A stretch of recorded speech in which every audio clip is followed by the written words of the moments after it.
Oskar Speck, the man who paddled to Australia. Introduction. Oskar Speck was a brave and determined man from Germany. He became famous for doing something no one else had done. In the 1930s, he traveled over 50,000 kilometers from Europe to Australia. But he did not use a car, a train, or a plane. He made the journey in a kayak. This is the amazing story of Oskar Speck, who paddled through rivers, seas, and dangers to follow his dream. This journey took him through many countries, climates, and challenges. It was a time before modern navigation tools. There was no GPS or satellite phones. Speck had only a map, a compass, and his own strength. Along the way, he experienced kindness from strangers and the hardships of sickness, storms, and war. His journey is not just a tale of travel, but also a story of courage, endurance, and the human will to keep going when things are hard. A man with a plan. Oskar Speck was born in Germany in 1907. He grew up during a time when life was difficult for many people. After World War I, Germany went through hard times. The economy was very bad, and many people had no jobs. Speck trained as an electrical technician and found work, but he felt stuck and unhappy. He dreamed of doing something different, something big. He read about other explorers and began to imagine his own adventure. He bought a folding kayak, which could be taken apart and packed. It was small but strong, made of canvas and wood. He had no big sponsors and little money, but he was determined. In 1932, he set off from the German town of Ulm on the Danube River. At first, he planned to paddle only to Cyprus, but soon his goal changed. He would try to reach Australia. Speck prepared carefully. He packed food, water, tools, clothes, and a tent. He planned his route using maps and looked for rivers and coasts to follow.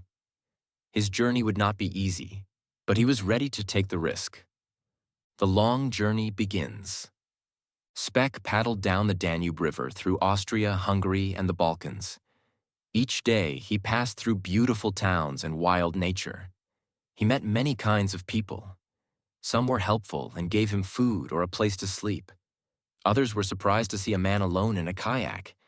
He often slept in his tent or with friendly locals. As he traveled, he learned to fix his kayak. The river currents were strong, and his boat sometimes got damaged. But Speck had good hands and made repairs himself. He also wrote letters home and kept notes about his travels. When he reached the Aegean Sea, he paddled along the coast of Greece. The sea was more difficult than rivers. There were waves, tides, and storms. In Turkey, he stayed for a while to earn money by working as a laborer. Then he continued on, reaching Cyprus and then paddling along the coasts of Lebanon and Syria. The people he met spoke different languages, but they shared food, stories, and sometimes their homes with him. Through the Middle East and India. The next stage of the trip was full of challenges. Speck had to cross the Persian Gulf and reach the coast of what is now Iran and Pakistan.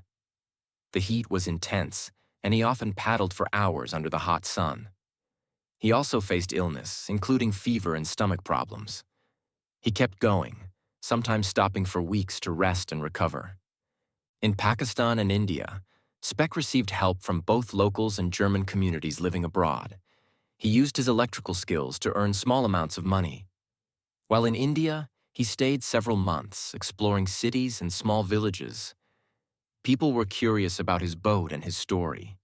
Newspapers began writing about the German man traveling by kayak across the world.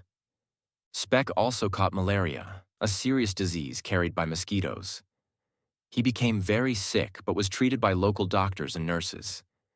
Despite the risk, he got back in his kayak and kept moving. He went around the southern tip of India and continued through Sri Lanka. Then he entered the waters of Southeast Asia, heading toward what we now call Indonesia. Nearing Australia, Oskar Speck entered the island world of Southeast Asia. He paddled through the waters of Indonesia, visiting Java, Timor, and smaller islands. These areas were full of wildlife, jungle, and coral reefs.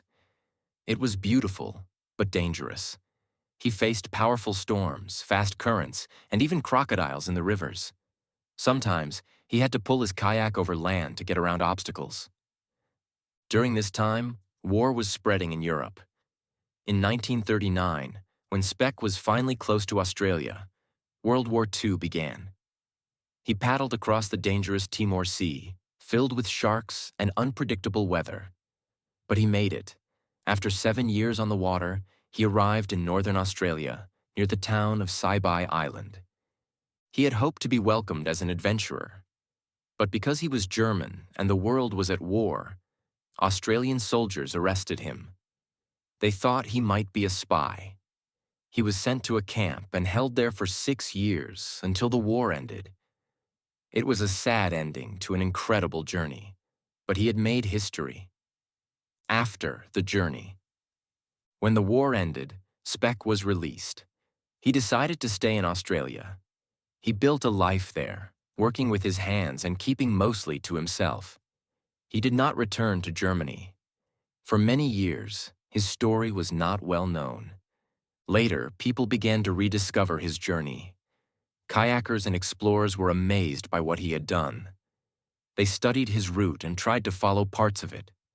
Speck's adventure became a legend. Some of his letters and gear were put into museums. His story inspired others to follow their dreams, even when the world says it's too hard.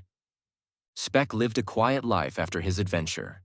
He died in 1995, but he left behind a powerful message. With courage and persistence, anything is possible. His journey remains one of the longest kayak trips ever made and one of the most inspiring. Conclusion. Oskar Speck showed the world that one man in a small boat could do something great. His story teaches us that even in hard times, we can follow our dreams and go far. He did not have modern tools, sponsors, or a big team. He had only his kayak, his spirit, and a dream. In a time of war and struggle, he proved that adventure was still possible. Oskar Speck's story is about more than travel. It's about courage, freedom, and the strength of the human heart.